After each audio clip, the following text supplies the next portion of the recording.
Hey everyone, and welcome back to the channel. Today, we're diving into one of the most anticipated games of the year, Indiana Jones and the Great Circle.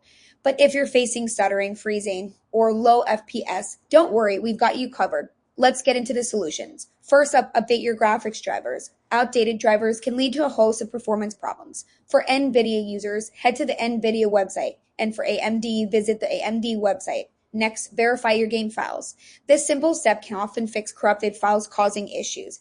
If you're still experiencing problems, try adjusting your graphics settings. Lowering the resolution, texture quality, and shadows can significantly improve performance. Also, consider disabling DLSS frame generation if you're using it. While it can enhance visuals, it can sometimes lead to performance drops. Overheating can also be a culprit. Clean your PC's fans and dust filters and consider using a cooling pad. Updating Windows and DirectX is another essential step. Finally, close unnecessary background applications to free up system resources. You can also try optimizing game settings like VSync and anti-aliasing. By following these tips, you should be able to enjoy a smoother gaming experience with Indiana Jones and the Great Circle. If you're still facing issues, feel free to leave a comment below.